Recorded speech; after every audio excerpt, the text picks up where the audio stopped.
दो धुरियां किले को तीन भागों में विभाजित करती थी, जनता, मर्दाना और जनाना।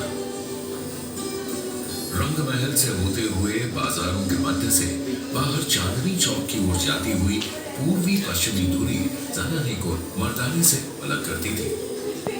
उत्तरी दक्षिणी धुरी और पूर्वी पश्चिमी धुरी दीवाने आम में एक दूसरे को परस्पर विभाजित करती थी। उत्तरी दक्षिणी धुरी शाही भवनों को सार्वजनिक स्थानों से अलग भी करती थी। कहा जाता है कि किले में शाही घराने के लिए कई बाजार थे। इनमें से सबसे आलीशान था छत्ता बाजार।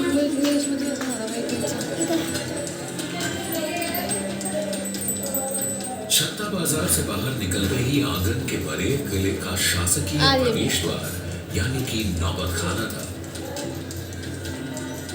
नौबत खाना से होते हुए दीवाने आम के दरबार में प्रवेश किया जाता था। यह तय दरबार था जहां प्रजा शहंशाह से मिल सकती थी। शासकीय समारोह और त्योहार भी यहाँ मनाए जाते थे।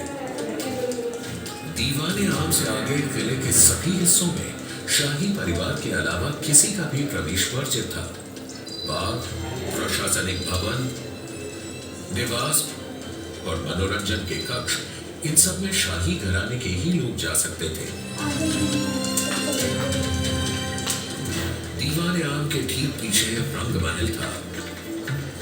यहाँ शहंशाह और शाही परिवार नृत्य और संगीत की महफिलों का आनंद लेते थे। क्या दिख रहा तुम्हें? अभी आ रही थी अच्छी मेरे मुंह। रंग महल के बाईं ओर खास महल था जो बादशाह के निजी आराम और मुलाकात का महल था।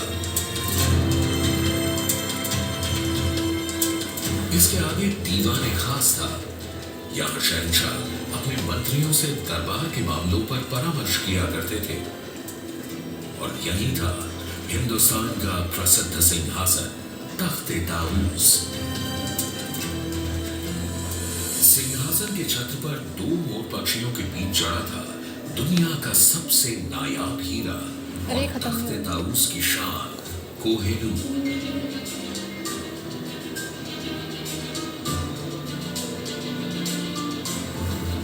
बादशाह के निवास के बगल में खूबसूरत हमाम था जो खास शाही परिवार के आदमियों के लिए था।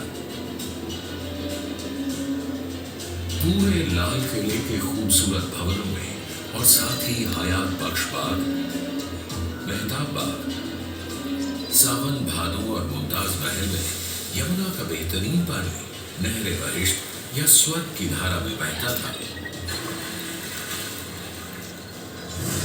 200 वर्षों तक लाल किले ने कई आक्रमणों का सामना किया और मुगलिया सल्तनत और पूरे हिंदुस्तान का दिल बनकर मजबूत खड़ा रहा।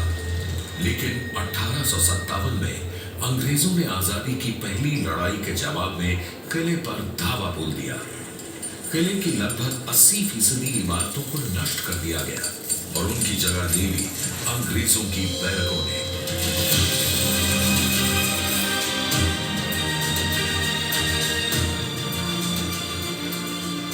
आखिरकार 15 अगस्त 1947 को आजादी की पहली लड़ाई के लगभग 100 साल बाद भारत स्वतंत्र हुआ। इस ऐतिहासिक अवसर पर लाल किले की प्राचीर से देश के प्रधानमंत्री ने पहली बार भारतीय तिरंगा फहराया।